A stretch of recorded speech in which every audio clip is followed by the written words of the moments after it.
तो micro organisms जो शब्द है ये आखिर कैसे हम समझें? तो माइक्रो ऑर्गेनिज्म को समझने के लिए हमको सबसे पहले इसके टर्म को ही समझना होगा। तो यहाँ पे जो ये माइक्रो शब्द है, माइक्रो का मतलब होता है, अगर न्यूमेरिकल वैल्यू देखी जाएगी तो ये होता है 10 टू द पावर -6। इसका मतलब आप क्या समझते हैं? अगर आपकी मैथ्स वीक है या आपकी मैथ्स स्ट्रांग भी है, तब भी अगर आप ये नहीं समझ पाते हैं माइक्रो ऑर्गेनिज्म में, तो आप कैसे समझेंगे? तो इसको एक एग्जांपल से हम समझते हैं। अगर मान लीजिए कि कोई पार्ट है, वन पार्ट है, इसको आपने 10 लाख बार तोड़ा, 10 लाख टाइम्स इसको अगर आपने तोड़ दिया, तो ये कहलाएगा, जो ये एक पार्ट था इसको आपने अगर 10 लाख बार उसके टुकड़े किए इस एक पार्ट का, तो वो जो सिंगल पार्ट होगा वो कहलाएगा माइक्रो पार्ट। ठीक है, ये माइक्रो कहलाएगा। और इतना छोटा आपको देखने में होता है माइक्रो ऑर्गेनिजम्स, इसीलिए हम इसको माइक्रो ऑर्गेनिज्म कहते हैं, क्योंकि ये बहुत ही छोटा होता है। तो आखिर ये इतना छोटा होता है कि आप उसको नेकेड आई से नहीं देख सकते हैं, तो आखिर आप इसको कैसे देखेंगे? तो इसको देखने के लिए एक इंस्ट्रूमेंट है जिसका नाम है माइक्रोस्कोप। तो इसका नाम भी माइक्रोस्कोप रखा गया है क्योंकि ये माइक्रो ऑर्गेनिज्म को देखता है। तो ये इंस्ट्रूमेंट क्या करेगा? माइक्रो ऑर्गेनिज्म को देखने के लिए ये क्या करेगा? ये माइक्रो ऑर्गेनिज्म को मैग्नीफाई कर देगा, इसकी साइज को बढ़ा देगा, तो हम इसको आसानी से देख पाएंगे। तो ये तो जनरल बात हो गई कि माइक्रो ऑर्गेनिज्म को हम एक इंस्ट्रूमेंट से देखते हैं, उसका नाम है माइक्रोस्कोप, और वो उसको मैग्नीफाई करता है और हम माइक्रो ऑर्गेनिज्म को देख सकते हैं। तो माइक्रो ऑर्गेनिज्म को क्या हम सिर्फ माइक्रो ऑर्गेनिज्म के नाम से ही जानते हैं? तो ऐसा नहीं है, इसको हम एक और नाम से जानते हैं, वो है माइक्रोब। तो अगर आप अब आपके सामने माइक्रो ऑर्गेनिज्म लिख के आए या माइक्रोब लिख के आए, तो आप समझ लीजिए ये माइक्रो ऑर्गेनिज्म की ही बात कर रहा है। ठीक है, ये दोनों टर्म एक ही हैं। तो यहाँ पे आपने ये चीज क्लियर की कि माइक्रो ऑर्गेनिज्म हम नेकेड आइज से नहीं देख सकते हैं और इसको देखने के लिए माइक्रोस्कोप की जरूरत पड़ती है। अब हम आगे बढ़ते हैं थोड़ा सा कि अब ये जो माइक्रो ऑर्गेनिजम्स हैं ये आखिर हमको कहां-कहां दिख सकते हैं। तो ये आपको जान के बहुत हैरानी होगी कि आपके आसपास जो भी हवा चल रही है या आप जो सांस ले रहे हैं, जो रिलीज कर रहे हैं, इन सब में छोटे-छोटे माइक्रो ऑर्गेनिजम्स होते हैं। अगर आप माइक्रोस्कोप आपके पास हो, आप उससे देखें तो आप इनको देख पाएंगे। तो अब हम यहाँ पे समझ गए कि हमारे चारों तरफ चाहे पानी हो, हवा हो, मिट्टी हो, कहीं भी आप देखेंगे वहां माइक्रो ऑर्गेनिजम्स आपको नजर आएंगे। तो अब ये क्या एक ही होता है या ये कई टाइप के होते हैं? तो हम यहाँ पे सबसे पहले इसके टाइप्स को देख लेते हैं। अगर हम टाइप्स की बात करें तो ये मेजर टाइप इसके होते हैं 4। जो पहला होता है इसको हम कहते हैं बैक्टीरिया। दूसरा जो होता है इसको हम कहते हैं फंगी या फंजाई। तीसरा होता है वो होता है प्रोटोजोआ। अब इनके बारे में हम हायर क्लासेस में काफी डिटेल में देखेंगे, यहां पे हम सिर्फ नाम समझेंगे और इनके डिजीजेस को देखेंगे। चौथा है एल्गे। तो ये 4 ही टाइप हम मेजर यहाँ पे डिस्टिंग्विश कर रहे हैं, लेकिन इनके इन चारों के अलावा भी होते हैं माइक्रो ऑर्गेनिजम्स, वो है वायरस। अब यहां पे आपको कह रहा है वायरस, ये आप कंप्यूटर में भी शब्द सुनते हैं वायरस। तो ये क्या होता है? यहां पे जो मैं कह रहा था कि माइक्रो ऑर्गेनिज्म क्या है, फ्रेंड भी है और क्या है, ये फो भी है। यहां पे ये आपको कॉन्सेप्ट क्लियर होगा।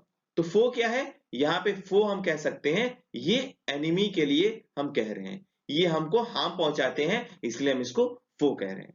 ये हमको बीमार करते हैं इसलिए हम इसको एनिमी भी कह रहे हैं, और ये हमको अपने काम में कुछ हेल्प भी करते हैं इसलिए हम इसको फ्रेंड भी कहते हैं।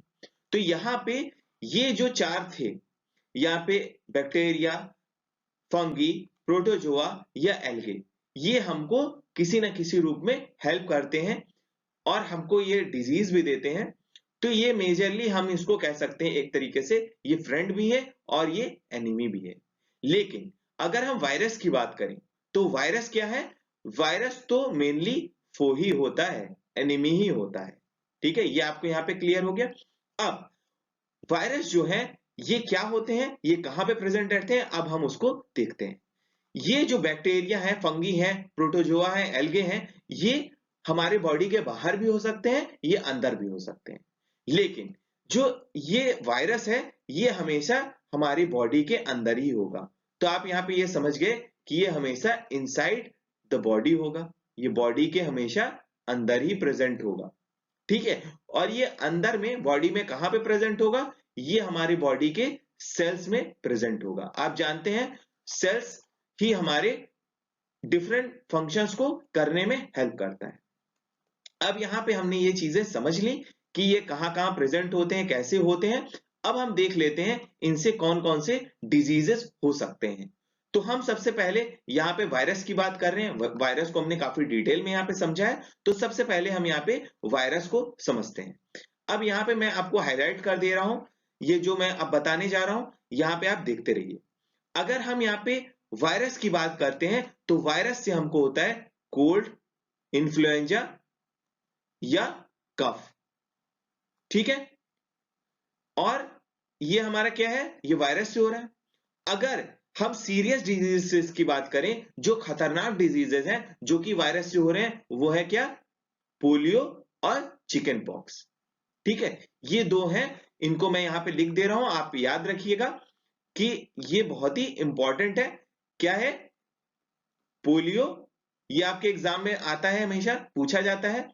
और दूसरा है चिकन पॉक्स, तो ये आपसे कभी भी पूछ सकता है, इसीलिए मैं आपको ये लिख के दे रहा हूं। ठीक है, ये दो आप याद रखिएगा, ये वायरस से होता है। अब हम बात करेंगे किसके बारे में, हम अब बात करेंगे बैक्टीरिया के बारे में। ठीक है, अब बैक्टीरिया से क्या क्या होता है, थायराइड होता है और ट्यूबरकुलोसिस होता है। ठीक है, ये खतरनाक बीमारियां हैं। और प्रोटोजोआ से, प्रोटोजोआ से क्या होगा, डिसेंट्री होगा जब वाटर लॉस होगा बहुत तेजी से, या मलेरिया होगा। ये दो चीजें बहुत ही इंपॉर्टेंट है जो कि आप यहाँ पे देख पाएंगे। अब ये जो डिजीजेस हैं ये सिर्फ ह्यूमंस में ही नहीं होते, एनिमल्स में भी अलग अलग तरह के डिजीजेस होते हैं, हम उनके बारे में भी अभी जानेंगे। यहाँ पे हम सबसे पहले अब देख लेते हैं जो ये बैक्टीरिया हैं, फंजाई हैं, एल्गे हैं, प्रोटोजोआ हैं, ये आखिर देखने में कैसे होते हैं। ये पिक्चर हमने आपको पहले भी दिखाया, एक बार और हम देख लेते हैं और अच्छे से। अब अगर हम बात करें पिक्चर की, तो यहाँ पे हम सबसे पहले बैक्टीरिया को देखेंगे। अगर बैक्टीरिया में हम देखें तो स्पाइरल बैक्टीरिया होता है और रॉड शेप बैक्टीरिया होता है। ये इनके जैसे वो देखने में होते हैं उस हिसाब से उनका नाम होता है। और दूसरा है एल्गे। एल्गे में आपको मैं बता दूं सबसे इंपॉर्टेंट चीज क्या है, ये खुद से खाना बनाते हैं, ये फूड खुद से प्रिपेयर करते हैं जैसे कि प्लांट्स बनाते हैं। इनमें जो इंसेक्ट टाइप के होते हैं ये क्लाइडोमोनस होते हैं और स्पायरोगेरा होते हैं। अब हम बात करेंगे प्रोटोजोआ की। प्रोटोजोआ ये एमीबा है, ये सिंगल सेल्ड होता है, पैरामीशियम है। और अब हम बात करेंगे फंगी के बारे में। फंगी आपको देख सकते हैं, आप कॉमनली आपको फंगी दिख जाएगा जब आप मॉइस्ट क्लाइमेट में आप ब्रेड को छोड़ दें तो वहां पे कुछ ग्रेइश व्हाइटिश कलर का कुछ आपको दिखता है, इसको हम ब्रेड माउंट कहते हैं। जब बरसात का समय होता है और आप ब्रेड को छोड़ देते कुछ दिन के लिए या कुछ समय के लिए भी, तो उस पे कुछ चीजें आपको दिखने लगती हैं, माइक्रो ऑर्गेनिज्म दिखने लगती हैं, व्हाइट कलर की, ग्रे कलर की। ये होता है फंगी। यहाँ पे पेनिसिलियम और एस्परजिलियस ये आपको फंगी में दिखते हैं। अब हम वायरस की बात करते हैं। वायरस की अगर हम बात करें तो देखिए ये कुछ कीड़े मकोड़े टाइप के दिख रहे हैं, ये कुछ इंस्ट्रूमेंट टाइप का दिख रहा है। अब यहाँ पे हमने पिक्चर्स को देख लिया, अब हम बात कर रहे हैं कि माइक्रो ऑर्गेनिजम्स आखिर कहाँ प्रेजेंट होते हैं। तो माइक्रो ऑर्गेनिज्म की अगर बात करें, ये लिव कहाँ करते हैं, जीते कहाँ हैं, तो ये हर जगह रहते हैं, ये एवरीवेयर प्रेजेंट होते हैं, ये हर जगह प्रेजेंट रहते हैं। चाहे वो बहुत ठंडी जगह हो, चाहे वो बहुत गर्मी की हो, या वो स्प्रिंग सीजन हो, ऑटम सीजन हो, ये किसी भी लैंड पे ये प्रेजेंट रह सकते हैं। ये आसानी से ग्रो कर सकते हैं।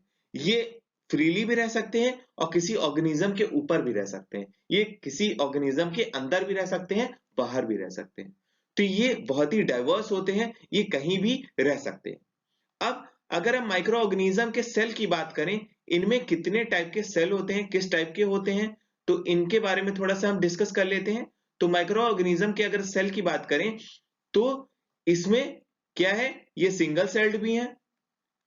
इनमें जो माइक्रो ऑर्गेनिज्म है, ये एक ही सेल का भी बना हो सकता है और ये मल्टी सेलुलर भी हो सकता है। ये कई सेल से भी बने हुए हो सकते हैं। तो यहाँ पे आप देख पा रहे हैं कि ये कितने डाइवर्स हैं। ये हर तरह के हो सकते हैं। अगर सिंगल सेल्ड माइक्रो ऑर्गेनिज्म की बात करें, तो इसमें बैक्टीरिया है, कुछ बैक्टीरिया होते हैं जो कि सिंगल सेल्ड होते हैं। दूसरा है एल्गे, कुछ एल्गे भी हैं जो सिंगल सेल्ड है। फिर कुछ प्रोटोजोआ भी हैं। प्रोटोजोआ में जो सिंगल सेल्ड है, अभी मैंने आपको बताया, वो कौन सा है बताइए, अमीबा है इसका बेस्ट एग्जांपल। मल्टी सेलुलर में आप कह सकते हैं कुछ एल्गे प्रेजेंट हो सकते हैं और कुछ फंगी हो सकते हैं जो कि मल्टी सेलुलर ही होंगे। अब इनके अगर हम एग्जिस्टेंस की बात करें, तो प्रोटोजोआ, अमीबा की जो मैं बात कर रहा था, अमीबा क्या था, अमीबा ये अकेले रहते हैं। ये जीने के लिए अकेले ही रहते हैं, इनको किसी के साथ की जरूरत नहीं होती है। लेकिन अगर हम फंगी की बात करें, ठीक है, फंगी और बैक्टीरिया की बात करें, तो ये दोनों कॉलोनीज में रहते हैं। ये हमेशा साथ में रहते हैं। ये बहुत ज्यादा क्या है, ये सोसाइटी पसंद करते हैं। ये किसी ना किसी के साथ में रहते हैं, या अकेले नहीं रह सकते हैं। अब हम बात करेंगे कि अगर ये सिंगल सेल्ड है, मल्टी सेलुलर है और ये कॉलोनीज में रह सकते हैं या अकेले भी रह सकते हैं, तो इनका रिलेशन हमसे कैसा है। तो हमारे लिए ये माइक्रो ऑर्गेनिजम्स कैसा बिहेव करते हैं। तो माइक्रो ऑर्गेनिज्म का रिलेशन अगर हम खुद से बात करें, तो ये हमारे दोस्त भी हैं और हमारे दुश्मन भी हैं। हम इसके बारे में ऑलरेडी बात कर चुके हैं। अब ये हमारे लिए फ्रेंड क्यों है, अब एनिमी हम बाद में डिस्कस करेंगे।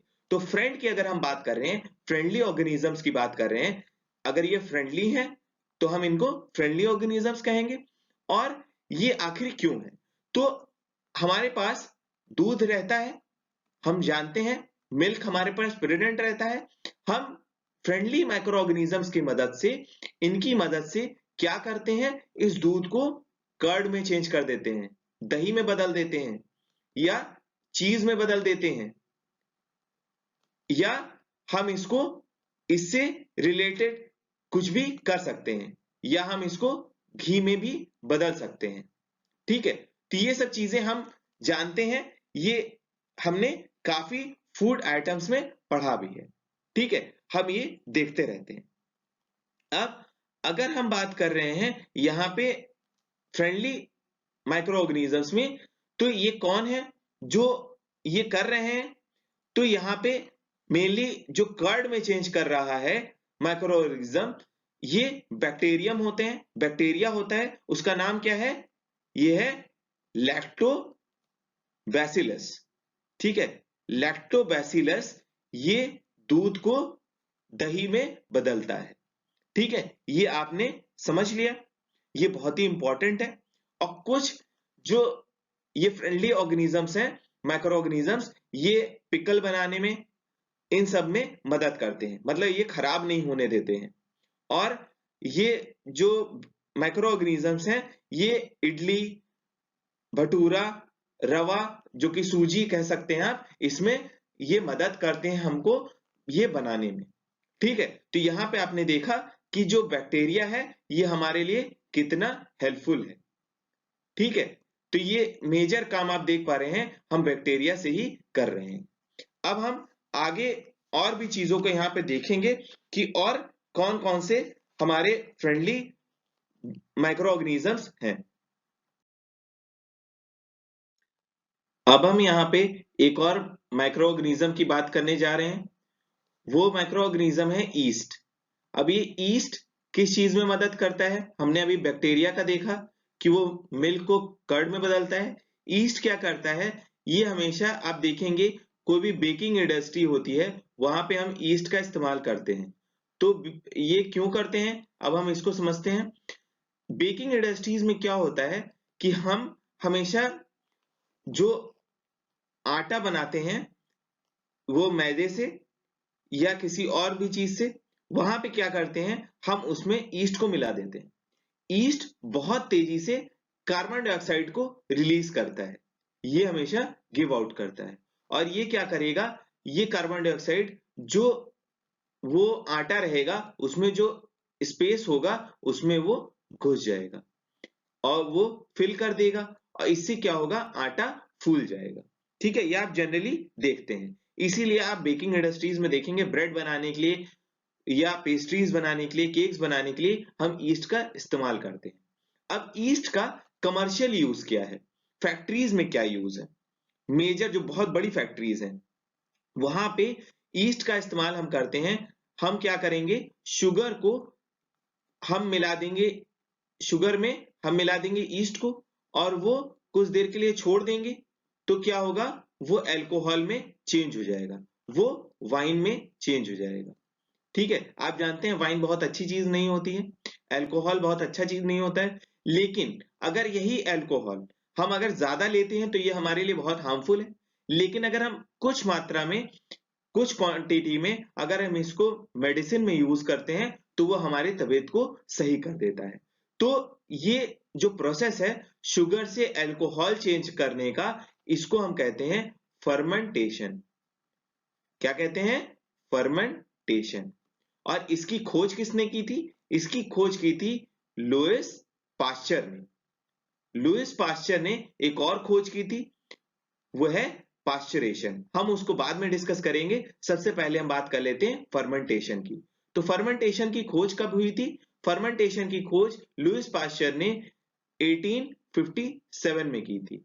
तो इसको अगर आपको याद करना हो, आप अगर इसको याद नहीं कर पा रहे हैं तो आप इसको हिस्ट्री से कनेक्ट कर सकते हैं। 1857 में फर्स्ट वॉर ऑफ इंडिपेंडेंस हुआ था, ठीक है, जिसमें रानी लक्ष्मीबाई और बहुत सारे लीडर्स थे जिन्होंने ब्रिटिशर से लड़ाई की थी खुद को इंडिपेंडेंट करने के लिए, इंडिया को इंडिपेंडेंट करने के लिए। ठीक है, अब हम देखेंगे माइक्रो ऑर्गेनिज्म का, ये हमने एक इस्तेमाल देखा फैक्ट्री में और जनरल इस्तेमाल देखा। अब हम मेडिसिन में भी इस्तेमाल देखते हैं। आप कभी जब बीमार हो जाते हैं तो डॉक्टर्स आपको एंटीबॉडीज देते हैं। अब ये एंटीबॉडीज क्या है?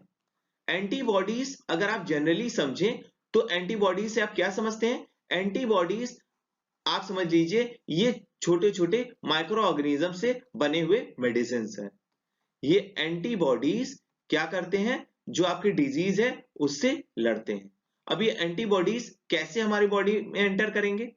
तो हमारी बॉडीज में या तो हम इसको कैप्सूल के थ्रू देते हैं, ठीक है, कैप्सूल्स में हम एंटीबॉडीज, जो बैक्टीरिया है, जो भी फंगी है, ये इससे बनाते हैं।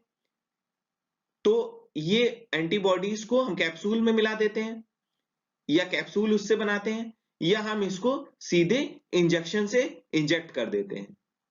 ठीक है, तो एंटीबॉडीज आपकी बॉडी में जब चली जाती है तो आपके डिजीज को वो खत्म कर देती है, वो बिल्कुल खत्म कर देगी या उसको रोक देगी। ये एंटीबॉडीज का काम होता है। ठीक है, जो मेडिसिन हमारे इलनेस को दूर करे और हमारे इलनेस से फाइट करे, जो डिजीज है उससे फाइट करे, वो एंटीबॉडीज कहलाती हैं। ठीक है, इसके बेस्ट एग्जांपल्स क्या है? इसके बेस्ट एग्जांपल आप समझ सकते हैं स्ट्रेप्टोमाइसिन। ठीक है, यहां पे स्ट्रेप्टोमाइसिन, ये देखिए टेट्रासाइक्लिन या एथ्रोमाइसिन। ठीक है, ये तीन मेजर आपको दिख जाते हैं एंटीबॉडीज में। आपको कभी भी अब डॉक्टर दवा देगा, बीमार आप पड़ेंगे तो, भगवान करे आप बीमार ना पड़े, लेकिन अगर आप बीमार पड़ते हैं तो आप ध्यान दीजिएगा यही कंपोनेंट रहते हैं। अब एक और एंटीबॉडीज की खोज हुई थी 1929 में। ठीक है, ये किसने की थी? ये अलेक्जेंडर फ्लेमिंग ने की थी। ये बहुत ही बड़ी खोज थी अलेक्जेंडर फ्लेमिंग की।